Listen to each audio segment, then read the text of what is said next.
भारतीय गेंदबाजी पहले ही से कमजोर मानी जा रही थी। जिस तरह एशिया कप में प्रदर्शन देखने को मिला, उसके बाद से ऑस्ट्रेलिया के खिलाफ जिस तरह से तेज गेंदबाजों ने प्रदर्शन किया था, और दक्षिण अफ्रीका के खिलाफ यह मौजूदा सीरीज में भी देखने को मिल रहा है कि तेज गेंदबाज, जो भारत के मशहूर तेज गेंदबाज हैं, उनका प्रदर्शन कोई बहुत ही खास नहीं रहा। अर्शदीप सिंह को अगर छोड़ दिया जाए तो और कोई गेंदबाज जो तेज गेंदबाज हैं, उनका प्रदर्शन कोई ऐसा नुमाया देखने को नहीं मिला। इस बीच ये खबर आ रही है कि जसप्रीत बुमराह विश्व कप से बाहर हो गए। भारतीय टीम के मिशन विश्व कप को लेकर एक बड़ा झटका माना जाएगा, क्योंकि अगर वो विश्व कप में नहीं खेलते हैं तो यकीनी तौर पर मानिए भारतीय तेज गेंदबाजी बेहद कमजोर नजर आएगी। हालांकि उनके बदल किसको लिया जाता है ये तो देखने वाली बात होगी, लेकिन बुमराह पूरी तरह से फिट नहीं थे, फिर क्यों ऑस्ट्रेलिया के खिलाफ खेलने का मौका दिया गया? क्योंकि हमने देखा जो उनका माजी का प्रदर्शन था, जिस तरह उनका प्रदर्शन पीछे रहा है, उस तरह का प्रदर्शन यहां ऑस्ट्रेलिया के खिलाफ जो उन्होंने 2 मुकाबले खेले थे 25 और 23 सितंबर को, ऐसा देखने को नहीं मिला। क्योंकि 10 रन जो ओवर के हिसाब से ज्यादा रन उन्होंने खर्च किए थे। पहले मुकाबले की बात करें, जिस तरह उन्होंने 23 रन पर 1 विकेट लिया था,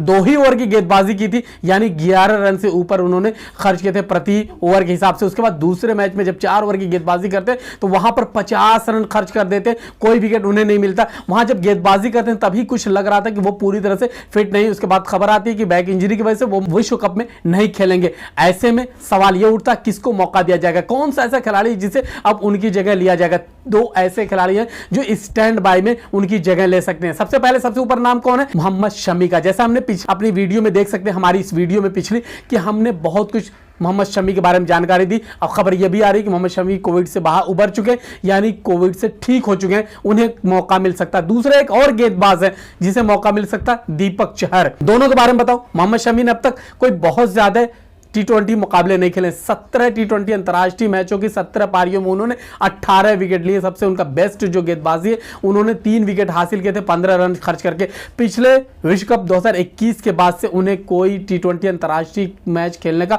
मौका नहीं मिला है, कोई बहुत ज्यादा मौका उन्हें नहीं मिला। साल 2014 में T20 में पदार्पण करते हैं, T20 अंतर्राष्ट्रीय मैच खेलना शुरू करते हैं। उसके बाद से अब तक सिर्फ 17 मैच खेले, यानी कोई बहुत ज्यादा उन्हें T20 मैच खेलने का, अंतर्राष्ट्रीय T20 मैच खेलने का अनुभव नहीं। दूसरी तरफ दीपक चहर की बात करें तो दीपक चहर की बात करें, वहां उन्होंने 22 मुकाबलों की 22 इनिंग उन्होंने खेली, 28 विकेट उन्होंने हासिल किए। वहीं पर उन्होंने 8.08 के इकोनॉमी रेस से खर्च किए। लेकिन उनका एक मुकाबला याद होगा, बांग्लादेश के खिलाफ जब उन्होंने साल 2019 में खेला था, 6 विकेट हासिल किए थे सिर्फ 7 रन खर्च करके। वो एक नुमाया, उनका सबसे जबरदस्त प्रदर्शन कह सकते हैं, जो उन्होंने 22 अंतर्राष्ट्रीय T20 मुकाबले खेले। लेकिन आईपीएल में जिस तरह से मोहम्मद शमी का लगातार प्रदर्शन हमने देखा है, पिछले 4 एडिशन को देखें तो 2 एडिशन ऐसे रहे जहां उन्होंने 20-20 विकेट लिए, 2 एडिशन ऐसे रहे जहां उन्होंने 19-19 विकेट लिए। तो आईपीएल में उनके लगातार उन्होंने T20 मैच खेले, और आईपीएल में कोई ऐसा मैच नहीं होता जो बहुत कमजोर या ऐसे कहें विश्व स्तरीय ना होता हो। उन्हें T20 मैच खेलने का अनुभव मोहम्मद शमी को माना जा सकता है कि उनकी पहली पसंद हो सकते हैं। और जिस तरह से दीपक चहर का माजी का रिकॉर्ड रहा, उस हिसाब से देखा जाए तो उनको भी मौका मिल सकता है। अब देखना यह होगा किसको मौका मिलेगा। हालांकि जसप्रीत बुमराह ने अब तक जो मुकाबले खेले हैं, उन्होंने 60 T20 अंतर्राष्ट्रीय मैच खेले, 59 मैचों में उन्होंने 70 विकेट लिए, 3 विकेट से 11 रन खर्च करके। सबसे बेस्ट उनकी गेंदबाजी है, 6.62 उनका इकोनॉमी रेट है। उन्होंने 1283 गेंदें फेंकी, यानी 1283 गेंदें अब तक T20 अंतर्राष्ट्रीय मैचों में फेंक चुके हैं। अब देखना यह होगा जो स्टैंड बाई खिलाड़ी हैं, दीपक चहर, मोहम्मद शमी, इनमें से किसको लिया जाता। लेकिन यह बड़ा झटका माना जाएगा, क्यों जसप्रीत बुमराह नहीं खेलते तो उनकी कमी बेशक बिल्कुल खलेगी। जिस तरह से जसप्रीत बुमराह का प्रदर्शन रहा, जिस तरह से उन्होंने मुकाबले खेले, 60 T20 अंतर्राष्ट्रीय मैच खेल चुके हैं, एक अनुभवी गेंदबाज है, तेज गेंदबाज है, भारत की तेज गेंदबाजी के रीढ़ माने जाते हैं। उनकी गेंदें जिस तरह मूवमेंट करती, जिस तरह उनका यार्कर होता है, जिस तरह उन्होंने गेंदबाजी की, उनकी कमी बिल्कुल खलेगी। अब देखना होगा किसको जगह मिलती। फिलहाल भारत के लिए बहुत बड़ा झटका, टीम इंडिया के लिए, मिशन विश्व कप के लिए एक बड़ा झटका हुआ कि जसप्रीत बुमराह को विश्व कप से बाहर होना पड़ा बैक इंजरी की वजह से। और किस लिहाज से उन्हें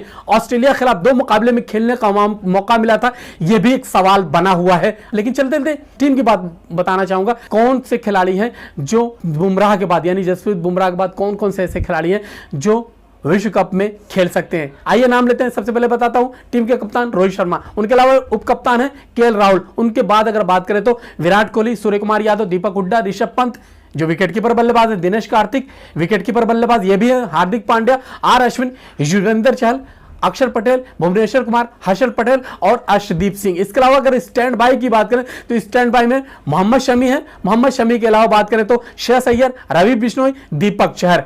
इनमें से ये हमने नाम जो लिए दीपक चहर, मोहम्मद शमी, इनमें से कोई हो सकता है। दोस्तों यहीं तक, मुझे शाहिद आजमी को अनुमति दीजिए। हमारी बातचीत पसंद आ रही तो हमारे चैनल को लाइक और सब्सक्राइब जरूर कीजिए। बहुत बहुत शुक्रिया, धन्यवाद।